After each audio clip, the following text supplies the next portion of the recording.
Imagine ler a Bíblia e entender quase tudo.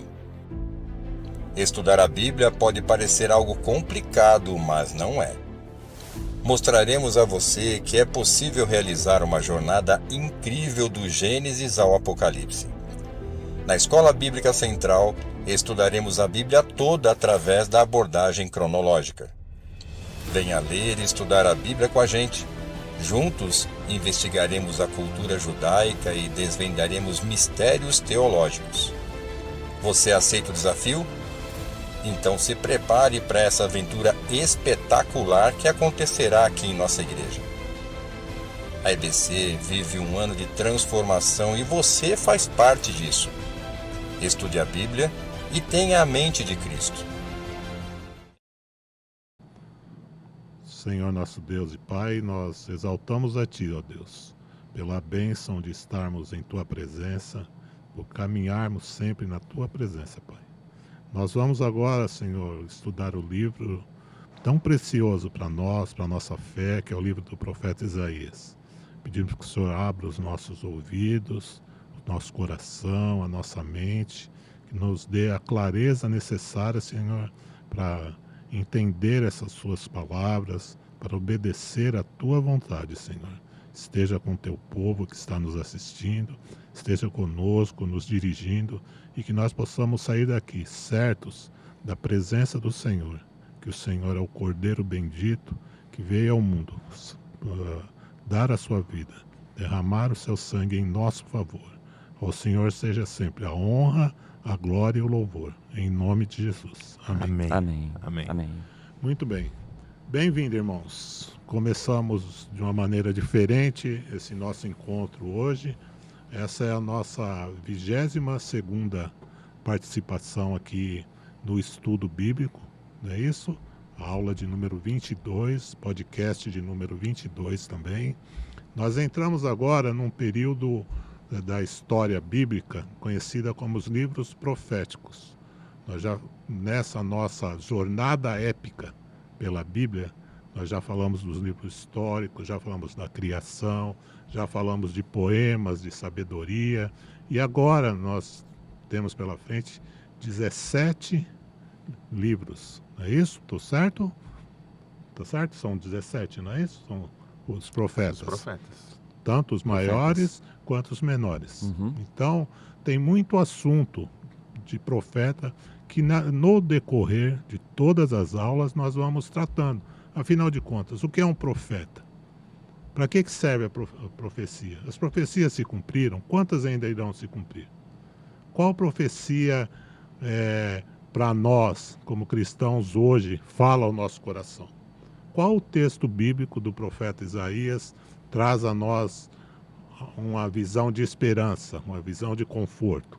Então, tudo isso, quem vai responder, está aqui comigo o irmão Evaldo e o irmão Walter, que vai nos ajudar, né? Conforme nós vendemos aí na nossa propaganda, nessa jornada épica da vida, da Bíblia, os segredos, quais os segredos que há nisso?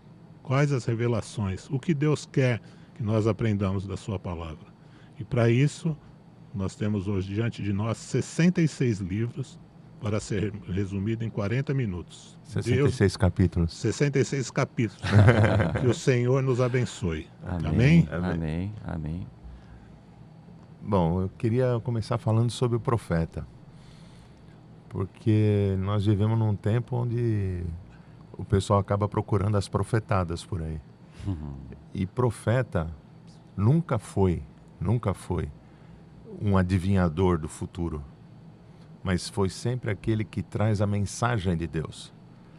E trazer a mensagem de Deus pode ou não ser do futuro, pode ou não ser do passado, ela tem que ser de Deus. E o profeta era usado por Deus para aproximar o povo dele de novo. E eles são levantados iminentemente em tempos de crise e de dificuldade. No tempo de bonança não apareciam os profetas, mas na hora da crise apareciam os profetas. E o profeta, não como nós temos visto por aí, com pessoas com grandes revelações a respeito da CPF do Marcos, CPF do Eval, não é nada disso. É o cara que traz a mensagem de Deus. E pensa num cara que trouxe a mensagem de Deus, é Isaías. Era o encarregado dele. Esse, eu sou fã de carteirinha dele, amo o livro de Isaías, porque o livro de Isaías, se não existisse nenhum outro, seria o suficiente para a gente conhecer a Cristo. Porque ele vem anunciando a Cristo desde o início até a volta de Cristo. E isso eu acho extremamente importante e necessário para nós. E os temas espirituais que ele trata, apesar do contexto histórico, que a gente só quer motivar nossos ouvintes aqui a ir estudar, porque é tanto nome esquisito, né? Jeromoabo, Roabo, Roabão, é um monte de nome que a gente fica fazendo uma confusão danada, mas nós queremos essencialmente aqui, nesse momento nosso aqui, mostrar como Isaías nos anunciou a Cristo. Isso que eu acho que é excepcional. Entender por que esse livro é chamado, né, por alguns teólogos e estudiosos, de o quinto evangelho, de uma mini Bíblia. Então eu passo essa pergunta para o Evaldo. Por que, Evaldo? Que o livro de Isaías é considerado o quinto evangelho? É bem interessante, né, essa questão. E ele também é chamado de profeta evangélico, né, porque Isaías ele é o maior profeta do Antigo Testamento, porque nós encontramos inúmeras profecias sobre a vinda do Messias, né, sobre Cristo. E a gente começa a ver uma divisão interessante no próprio livro, né? O livro com 66 capítulos, com uma divisão de 1 até 39 de uma forma, aonde é promulgado ali a questão do julgamento. Porque uma coisa interessante que o Walter falou, né, no começo, o profeta, ele se destaca sempre no momento de necessidade, que Deus levanta ele para profetizar. Nesse caso aqui, Isaías, que profetizou tanto para o reino do norte quanto para o reino do sul. Mas você analisando esse contexto, nesses primeiros 39, que a gente pode dizer quantos livros tem no Antigo Testamento, né? São 39, e os outros 27, ele já entra numa outra parte, porque Isaías, ele profetizando para os dois reinos viviam numa paz naquele momento, e até prosperidade. E olha, a lição é grandiosa para a gente. Por que Isaías se levanta num momento onde, de forma visual, assim, momentânea, estava tudo bem? Estava tudo bem. Mas Isaías se levanta e fala, olha, vocês acham que está tudo bem, mas não está tudo bem. Porque o que é mais importante para Deus? É vocês prosperarem materialmente? É vocês progredirem dessa forma? Ou é vocês se submeterem ao Senhor e serem servos do Senhor, verdadeiros servos do Senhor? E eles viviam na paz e estavam prosperando. Mas só que estavam se afastando do Senhor. Se afastando do Senhor. Olha que mensagem. Aí o profeta vem para trazê-los. Estavam prosperando materialmente. Materialmente. A grande questão era a questão espiritual, não é isso? Questão espiritual. Porque Deus quer um relacionamento conosco. Deus busca um relacionamento conosco permanentemente. E lá, Deus estava olhando para os caras e falando assim, pô, esses caras estão com tudo aí e não olham mais para mim. E não olham para os seus semelhantes também. Porque logo na abertura ele já fala, o sacrifício que eu quero é que você ajude o órfão. Ajude a viúva, né? Exatamente. Ajude ao necessitado, que é a justiça social.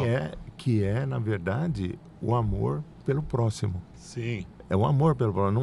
Não é só o aspecto social de vou dar comida para quem tem fome.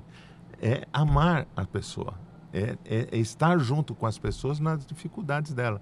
E esse povo, eles estavam justamente como estava dizendo Evaldo, estavam longe de Deus. Olha que coisa espetacular. Muito semelhante ao que nós podemos estar eventualmente vivendo hoje. Sim, hoje sim, nós sem temos dúvida. tudo. Nós estamos aqui no nosso podcast, com a televisão bacana, um microfone bacana, ar-condicionado. Aqui está fresquinho, lá fora está um calor danado, mas aqui está fresquinho. Mas se a gente parar nisso, nesse conforto material, e não olhar para Cristo, não olhar para aquele que está com fome, com sede, esse pessoal passava por essa situação lá, né? Passava por essa situação. E Foi você para veja, isso que então Deus levanta o profeta, né? É isso aí. Deus levantou o Foi profeta. enviado com essa mensagem, né? Mas olha que detalhe interessante, porque além de profetizar sobre o juízo de Deus, sobre as duas nações inclusive, né? O profeta, ele traz a mensagem de esperança e de restauração e de renovação. Existe renovação e restauração, o Santo de Israel, o ungido de Deus, né? Como Isaías mesmo fala. Vocês, apesar de estarem aqui e apesar de vocês sofrerem as consequências do pecado de vocês, principalmente da questão da idolatria que estava muito intensa realmente nos dois reinados. Pra vocês terem uma ideia, o reino de Israel, não teve um rei do reino de Israel que foi temente a Deus de forma veemente. Judá já não. Judá já teve reis que temeram a Deus, que foram submissos ao Senhor e reinaram diante de Deus. Agora Israel não. Então, diante dessa bênção, né? Só abrir um parênteses, Evaldo. Aproveitando então essa questão histórica que você levantou agora, para os irmãos que nos acompanhem, aonde que nós vemos então esse relato desse quadro que o Evaldo levantou agora? Se você puder marcar na sua Bíblia para ler depois, você vai ver lá no segundo livro de Reis, do capítulo 15 ao 21, nós vemos toda essa confusão, né, vamos dizer assim. E no segundo livro de Crônicas, a partir do capítulo 28 até o capítulo 32, também fala desses reis e do que aconteceu, para a gente entender o cenário histórico. Não é? Isso. E agora então a gente gostaria de entrar no assunto que para nós é muito caro, muito precioso, que é do profeta anunciar 700 anos, 800 anos antes a vinda do Messias. Então eu gostaria de propor para os dois irmãos agora a gente fazer essa linha cronológica dentro do livro do profeta Isaías, a partir do capítulo 7, né, do verso 12. O que fala então? E a gente vai conversando sobre isso. Capítulo 7, verso 12. Mas Acaz disse: não pedirei e não porei o Senhor à prova. Aí certo? continuando. Que é o que Continuando. fala Disse do então nascimento Isaías: virginal. ouçam agora, descendentes de Davi. Isso. Não basta abusarem da paciência dos homens? Você também- está no 7? Eu estou no 7. Isso, vai ser até o 14. Isso. Isso aí. Também não vão abusar da paciência do meu Deus? Por isso, o Senhor mesmo lhe dará um sinal. A virgem ficará grávida e dará à luz a um filho, e o chamará de Emanuel. O que nós aprendemos na escola bíblica desde cedo? O que quer dizer Emanuel? Deus conosco. Deus conosco. Deus né? conosco. E nós estamos falando aqui de 8 meses antes do nascimento de Jesus? Não. O 8 tem até O meio 8 que a ver, né? tem a ver, mas são 800 anos. 800 anos 800 anos antes. 800 anos antes. Então, diante de todo esse quadro, né, o profeta já começa Começa a profetizar, a anunciar anunciar a vinda do a Messias. vinda do Messias. Então a gente anda mais um pouquinho na No nossa capítulo Bíblia, 9. no 9. No capítulo 9, Que fala vem do a nascimento grande- do príncipe da paz, que é a grande declaração. Promessa, que é a grande A grande declaração. E o que está escrito na sua Bíblia. No versículo de número 6, né? 9, o 6 e o 7. 6 e o 7, que fala assim: porque um menino nos nasceu, um filho se nos deu, e o principado está sob os seus ombros, e se chamará o seu nome, Maravilhoso, Conselheiro, Deus Forte, Poderoso, Pai da Eternidade, Príncipe da Paz. Então, só Maravilhoso, né? Maravilhoso. Lindo, lindo demais. esses Maravilhoso. 4 títulos que nós vimos agora já daria uma aula, né? Mas, por exemplo, o que significa que ele será um conselheiro maravilhoso para você, Valtão? Quando a gente pensa em Jesus, eu sou cristocêntrico. Às vezes eu até me preocupo com como eu falo isso, mas eu vejo que em Cristo eu tenho tudo o que eu preciso.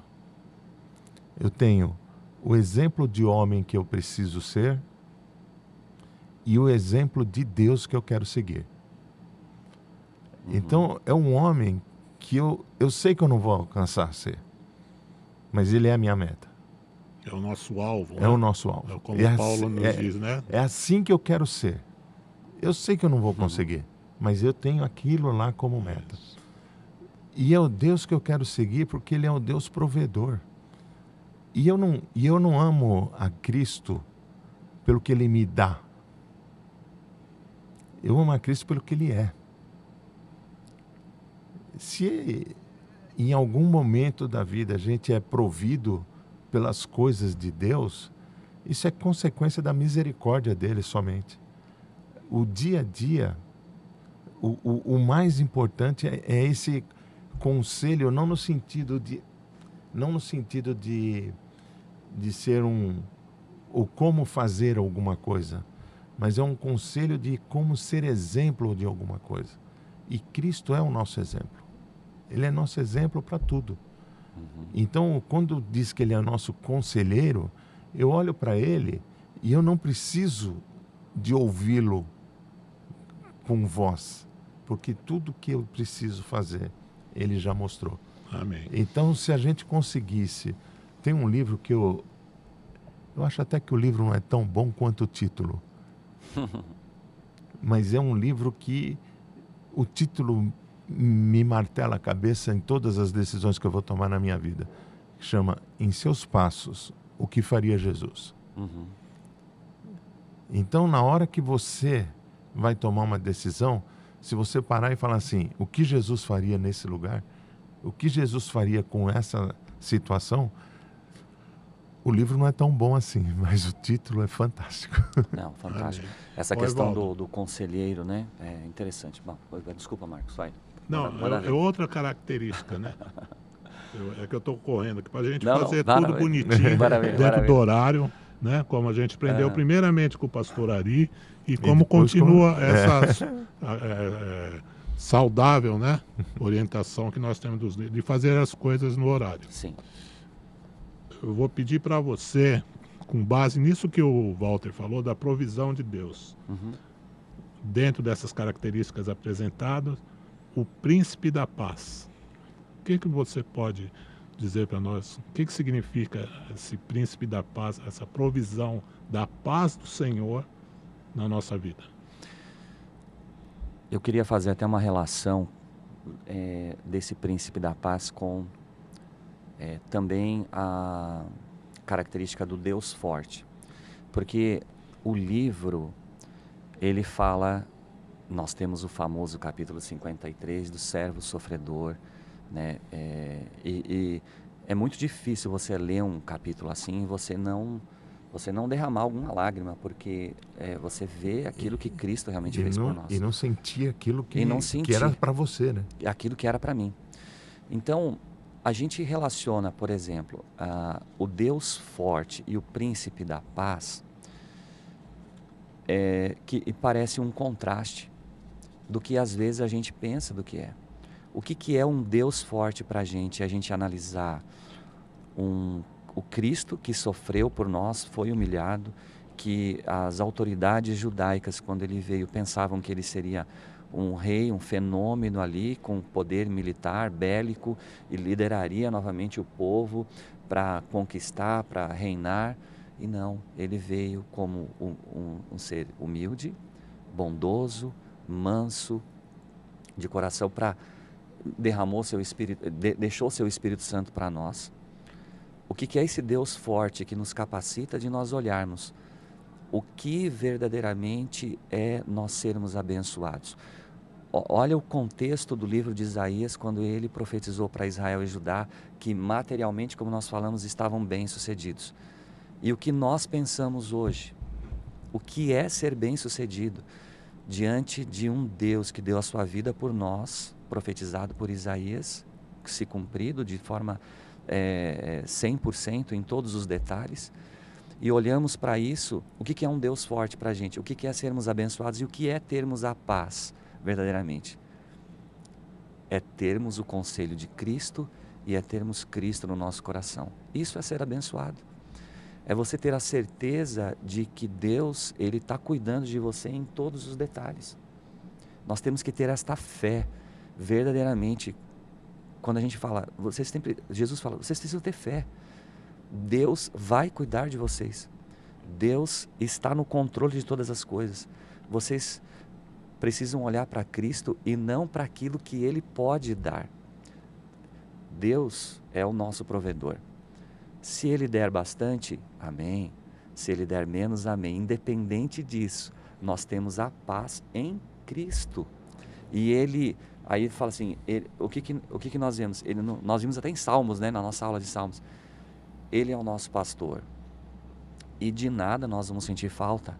Então eu vejo, quando a gente fala de príncipe da paz, que trouxe a paz para o mundo todo, no sentido de restauração e resgate do mundo dos seus pecados, e a paz para nós, filhos dele, chamados por ele. O Deus que aparentemente se mostrou fraco ao mundo, mas forte e poderoso para nós que fomos chamados filhos dele, né? Eu acho que a religião, e entendam a religião como com todas as aspas do mundo, ela acabou separando o homem de Deus ao invés de religar o homem a Deus. Então, nós não falamos de nome de igreja, nós não falamos de nada aqui, mas o fato do homem, o ser humano, ser ambicioso, medroso e covarde, que é a nossa característica, acaba fazendo com que maus líderes tragam as pessoas para dentro da igreja e digam assim: se você sair dessa igreja, você está frito. Se você não der a sua oferta, você está frito. Se você não der o seu dízimo, você vai morrer. Se não der... E bota medo no covarde. Domínio opressivo. Domínio opressivo. E quando a pessoa conhece a Cristo, e reconhece na cruz do Calvário eu brinco na aula dominical que todo em japonês é todo, em hebraico é todo sacrifício necessário Jesus fez na cruz. Amém. Eu não preciso subir escada de joelho, eu não preciso fazer nenhum tipo de sacrifício, porque tudo o que tinha que ser feito, Jesus fez na cruz. Amém. E de graça. Vamos ver agora como que isso aconteceu? Vamos ver. Agora eu quero 53. Eu quero convidar vocês a abrirem sua Bíblia no capítulo 40. Dentro do entendimento de como foi a revelação gradual, né? Então, no capítulo 40, no verso 3, nós temos lá uma mensagem do profeta Isaías. Mas também pode ser do profeta João Batista, porque eles falam a mesma coisa, não é isso? Exatamente. O que fala? Exatamente, ó.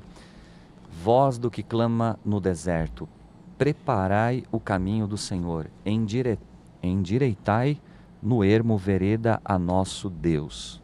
É interessante que a partir do capítulo 40 do livro de Isaías, esse livro tem um nome, né? Que é o livro do consolo, não é isso? A segunda parte, Isaías, do capítulo 40 a 66. E aqui há uma discussão de se foi mesmo Isaías que escreveu. Sim, né? Porque então, aí, a partir daqui há uma mudança no tom da escrita. Isso, né? Agora, aquela condenação, aquele mostrar, apontar o erro do povo, e a palavra até de julgamento que ele trouxe sobre as nações vizinhas e sobre o próprio povo, agora se transforma numa palavra de consolo. De esperança, né? Então, o que vem, eu até procurei aqui, não encontrei, o que vem caracterizar a palavra profética. Porque a palavra profética ela tem 3 características básicas, está lá em Coríntios, isso eu não achei aqui o texto, que ela orienta, ela são 3 características. Ela consola, ela orienta e ela edifica. Eu vou achar daqui a pouquinho. Mas ela tem 3 características, e essas 3 características a gente encontra justamente aqui nessa divisão do livro. Porque primeiro ele vem e adverte. Olha, vocês estão longe de mim. Depois ele diz assim, mas eu tenho aqui um caminho de esperança para você. Sim. E aí vem com a palavra do Espírito Santo, com Deus apresentado como Cristo para nós. Aí a gente dá mais um pulinho lá para Isaías 42, do verso 1 ao 4. A história está se desenrolando. O que diz aí, Evaldo? 42, do verso 1 ao 4. Eis aqui o meu servo, a quem sustenho, o meu eleito, em quem se apraz a minha alma. Pus o meu espírito sobre ele, ele trará justiça aos gentios. Não clamará, não se exaltará, nem fará ouvir a sua voz na praça. A cana trilhada não quebrará, nem apagará o pavio que fumega. Com verdade trará justiça. Não faltará, nem será quebrantado, até que ponha na terra a justiça, e as ilhas aguardarão a sua lei. Então aqui ele já está falando do consolo do servo do Senhor, não é isso? Mas eu gostaria de pedir para o Walter e para o Evaldo também, para a gente conversar um pouquinho a respeito desse verso 3. Se não é isso que nós encontramos em Jesus. Porque a palavra de Deus diz aqui no verso 3 que ele não esmagará a cana quebrada, nem apagará o pavio que fumega, e com fidelidade promulgará o direito. O que significa não apagar? Na minha esmagar versão aquele diz, que já com fidelidade fará justiça. Sim. Com fidelidade fará justiça. Qual a importância desse verso? Por que essa parte das Escrituras, esse texto de Isaías, é considerado um texto messiânico? Onde que nós vemos a atuação de Jesus, como nós vemos no verso 3? Jesus, quando a mulher estava sendo acusada de adultério lá, não é isso? Estava sendo apedrejada. Ele ajudou a apagar, né? Que é o que está falando aqui. Ele ajudou a piorar a situação daquela mulher. Não tacou fogo na fogueirinha, não, né? Não tacou fogo na fogueirinha. Aí isso, não pôs lenha na fogueira. Não pôs lenha na fogueira.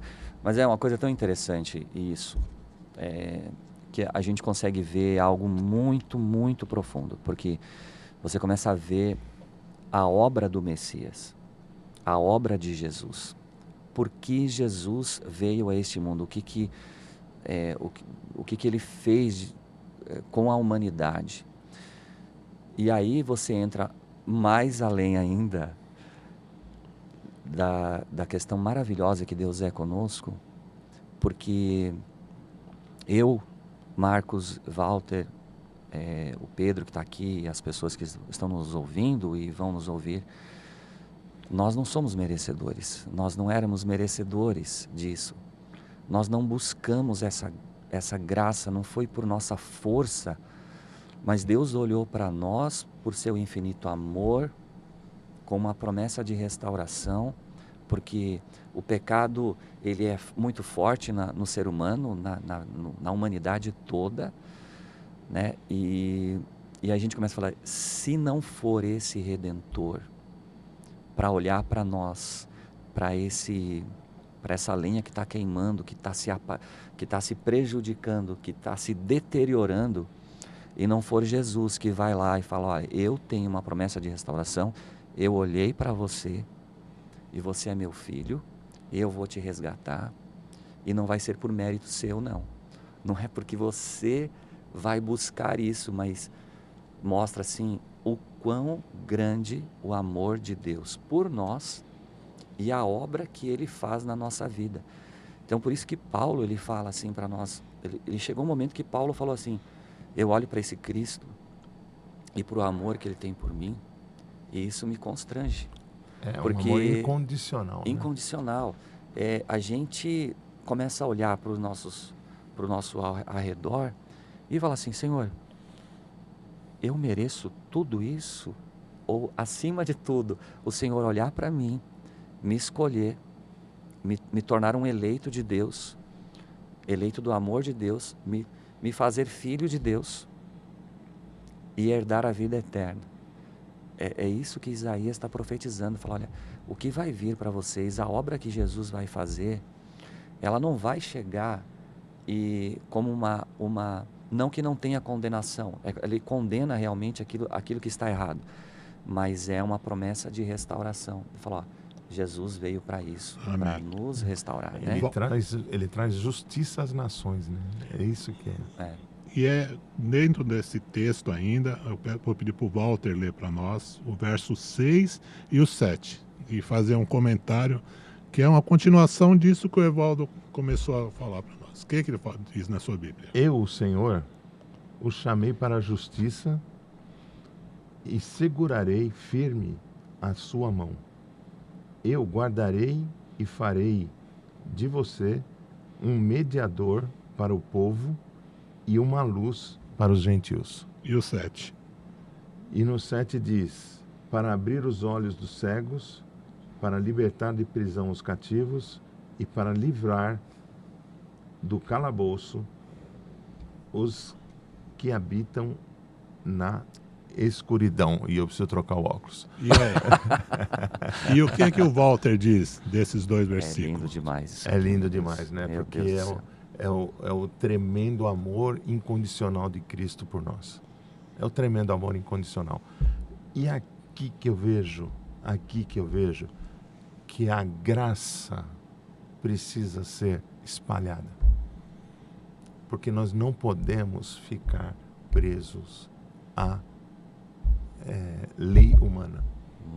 Porque Cristo, quando fez isso, Ele não queria placa de igreja, Ele não queria nada disso. Ele sabia que Ele era o único caminho.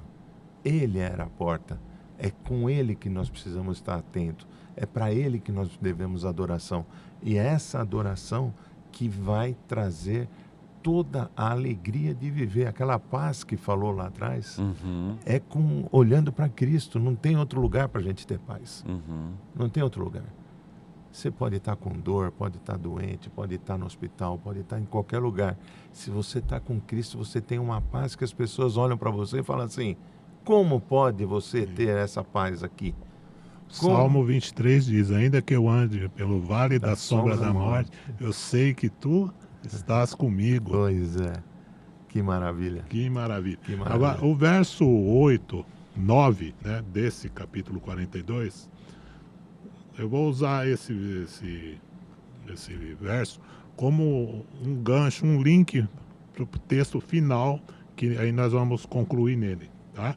O verso 9 diz aqui, ó, eis que as primeiras predições já se cumpriram, e agora eu lhes anuncio coisas novas, e antes que se cumpram, eu revelo a vocês.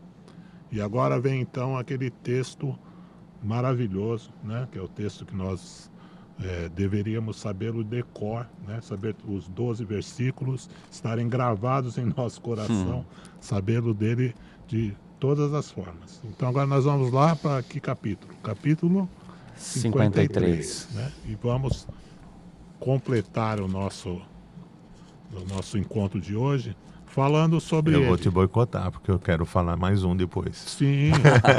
Não, aí ele vai ser o nosso texto base. Isso. Aí disso você fica na liberdade Tá do espírito, tá bom? Eu só tô aqui como aquele mediador, né? Não. Tá bom?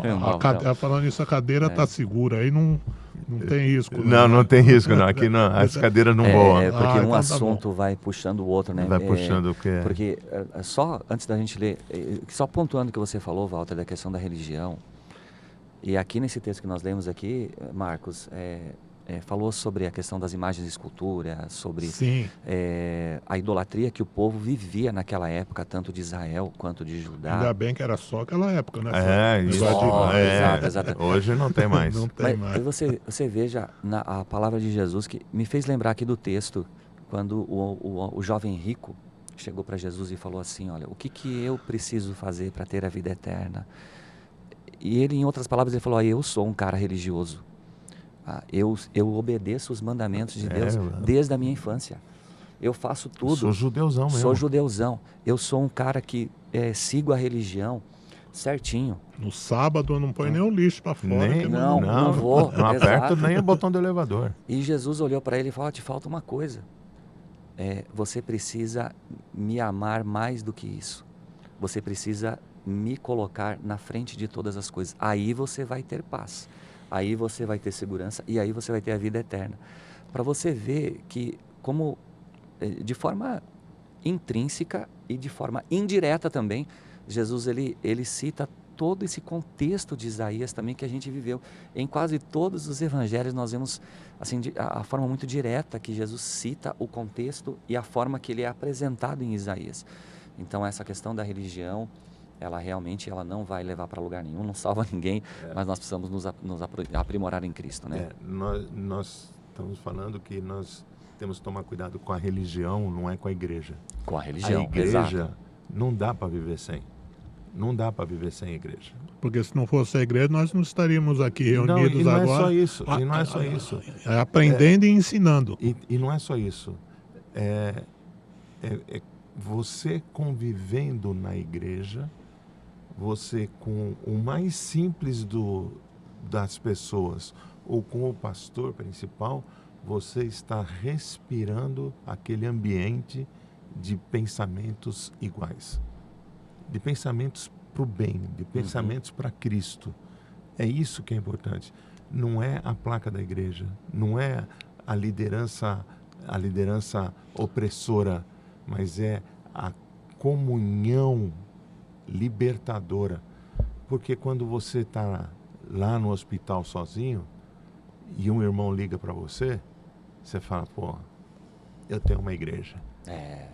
Coisa eu tenho uma maravilhosa. igreja. Isso é absolutamente fantástico. Fantástico. Isso é absolutamente fantástico. E a questão da gente fazer parte da noiva de Cristo. Da noiva, né? de Cristo, porque exatamente. Cristo virá buscar a sua noiva, né? Quando nós falamos aqui que tem que tomar cuidado com a religião, etc., eu não estou afastando ninguém de igreja, pelo contrário. Não, exatamente. Mas você tem que procurar uma igreja bíblica, cristocêntrica, e que não te oprima. Muito pelo contrário, te motive a buscar a Cristo. E talvez até o resumo, né, Walter e Marcos, assim, a gente precisa tomar cuidado com a religiosidade. É isso aí. Não é religião. Não é religião, mas com a religiosidade que às vezes nos coloca à frente do principal, que é Cristo. Porque a religiosidade, sim, essa sim esmaga, né? A cana quebrada. Nós queremos. Essa esmaga o torrão que está fumegando. A Pessoal, pessoa às vezes está só o pó. Eu vou fazer aqui, vou fazer uma arte aqui no podcast. Quando a gente começa o podcast, a gente acha que o tempo vai ser muito tempo. A gente acha que a gente não vai ter assunto. A gente acha que vai sobrar tempo. E aí a gente começa a conversar das coisas de Cristo e as coisas vão andando. E vão andando. E a gente vai lembrando das coisas e Deus vai falando com a gente. E isso é uma delícia. É uma delícia estar aqui com vocês e com esses irmãos bons aqui. Então é melhor ainda. Mas, na verdade, quando a gente começa a entrar nesse aspecto da espiritualidade de Cristo na nossa vida, aí a gente chega no 53. Amém. E lá no 53, Ah, meu amigo, é aquilo que o Marcos falou, todo mundo tinha que saber decorar isso. Não é decorar de decorar, mas tem que saber que isso aconteceu. Saber. E isso aqui, nós estamos aqui 780 anos, 800 anos antes de Cristo. E Isaías disse isso aqui, que foi maravilhoso. Nos detalhes. Nos detalhes. O que a gente fica encantado é que os detalhes, né? Não importa se foi ele, se foi os discípulos deles, como alguns dizem, se foram os discípulos dos discípulos de Isaías, não interessa. Não, mas o que não é esse e a mensagem é essa, a palavra de Deus aconteceu. E se está na conta de Isaías, nós lemos como Isaías 53. Ele que escreveu. É verdade. Foi ele. Nós vamos ler esse trecho? Vamos. Então, tem quantos versículos? Tem Tem 12. Então cada um vai ler 4. Então, deixa eu botar mais perto de mim aqui por causa do óculos. Eu vou começar para vocês. Então você lê até o 4, tá, okay. O Evaldo leu até o 8 e eu leio até o 12. Tá bom? Uhum. Quem creu em nossa mensagem? E a quem foi revelado o braço do Senhor? Ele cresceu diante dele como um broto tenro e como uma raiz saída de uma terra seca. Ele não tinha qualquer beleza ou majestade que nos atraísse, e nada havia nele que o desejássemos.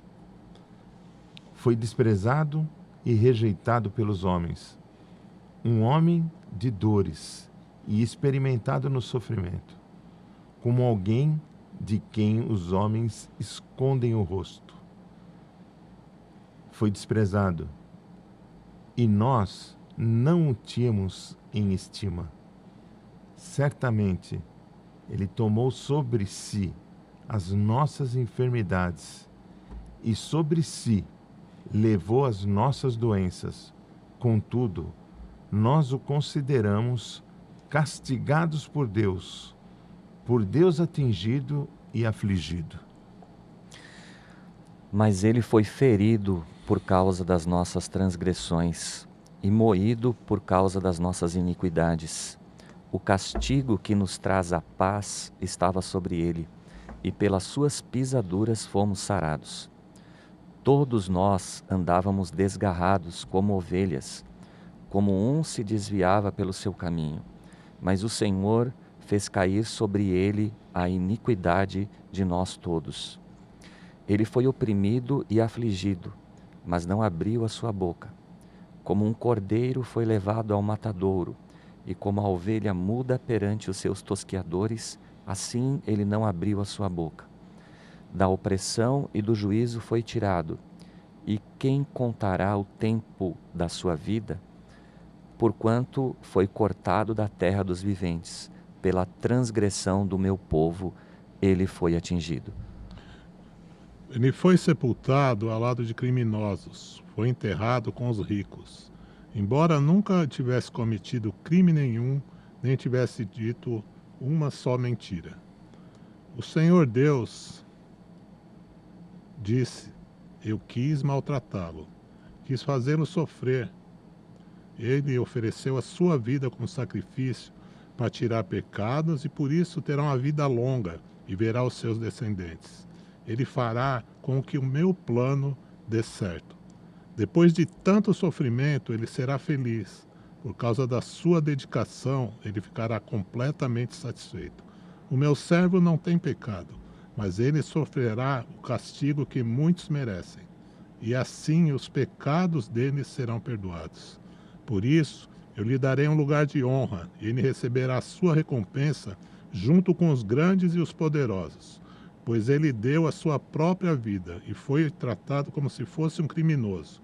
Ele levou a culpa dos pecados de muitos e orou pedindo que eles fossem perdoados. Glória a Deus. Glória a Deus. Deus seja louvado. Maravilhoso, maravilhoso, maravilhoso. O que nós podemos falar sobre isso? Olha, essa descrição da morte de Cristo, ela me toca tão profundamente que cada vez que a gente canta esse louvor, eu choro, e toda vez eu choro. E é só lembrar do que Cristo passou por mim que a gente tem essa emoção. Porque Cristo, ele sequer pestanejou em me amar incondicionalmente. Isso aqui é uma coisa absolutamente fantástica. Então, quando me apresentaram Jesus, me apresentaram com esse texto. E foi esse texto que, num testemunho lá da Adonep, que o preletor da noite usou para falar de Jesus. E quando ele começou a falar disso aqui, eu comecei a me achar lá no lugar de Jesus. E eu chorei copiosamente naquele dia, quando eu aceitei Jesus. E Jesus é absolutamente fantástico. É absolutamente fantástico. Você pode falar assim, o que é que quebra qualquer tipo de algema, qualquer tipo de grilhão, qualquer tipo de barreira, dificuldade que nós temos na nossa vida? É o amor de Cristo. E existe uma frase, a história eu não vou contar agora aqui no podcast, porque senão é um pouco demorado, mas eu vou resumir a frase final. Como eu não poderia amar alguém que me ama tanto assim? Como nós, olhando para um texto desses, vendo o que Cristo fez por mim, para me salvar, para me tornar filho de Deus, como que eu posso olhar para isso e não amar e ficar indiferente? E não amá-lo cada vez mais, e não me entregar cada vez mais. Isso aí é uma grande reflexão para a gente, da forma que a gente está vivendo a nossa vida, com as nossas intensas preocupações paralelas de tudo, e que sufocam os frutos que nós podemos dar para Jesus. A nossa vida, ela passa rápido. E o que nós estamos fazendo por Cristo, mediante tudo que Ele fez por nós? Então, é isso que eu queria deixar. Deus tem trabalhado no nosso coração, despertado, acho que essa igreja toda, para que nós pudéssemos também abrir os nossos olhos de forma mais intensa. A gente vem para a igreja, a gente vive a nossa vida com Jesus, com Cristo, mas nós precisamos refletir um pouco, mediante tudo isso, qual é a nossa entrega, né, para Cristo, né?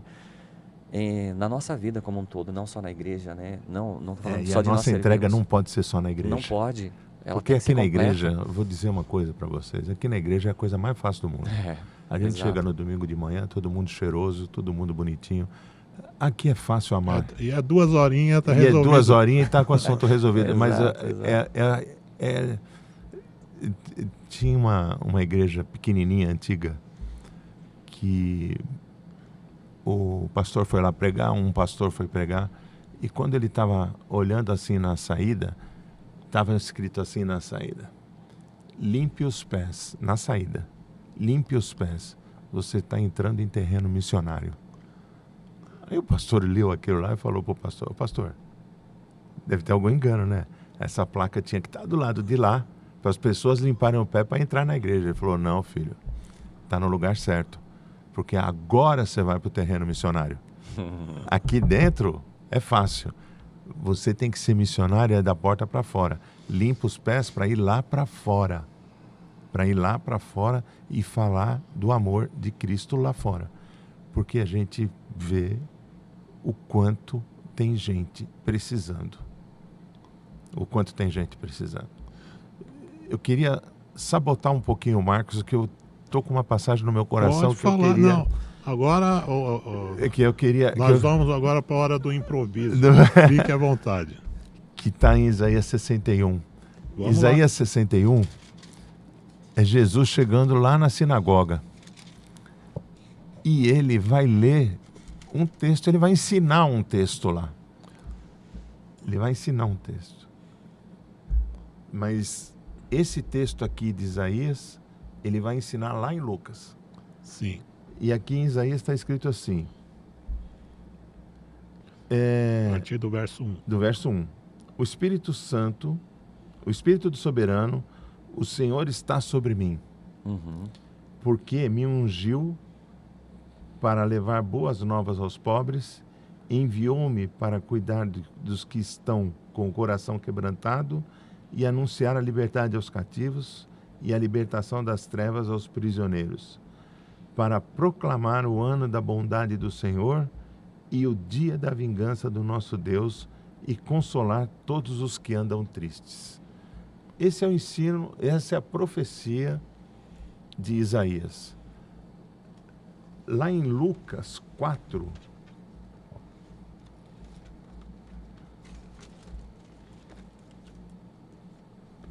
Jesus chega na sinagoga. Devia ser bem mais legal do que ficar perto de nós, mas Jesus estava lá. Que bênção, hein? E ele resolveu ensinar.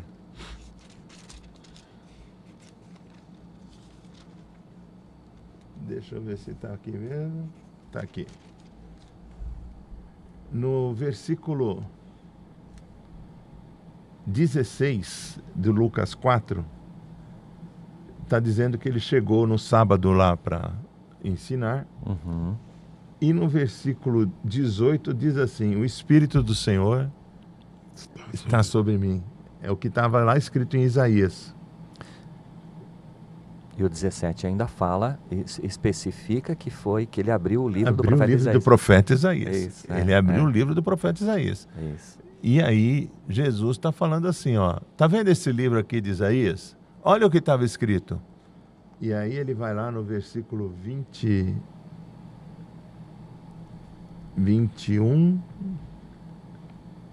No versículo 21, ele diz assim: e ele começou a dizer-lhes, depois que leu o texto: hoje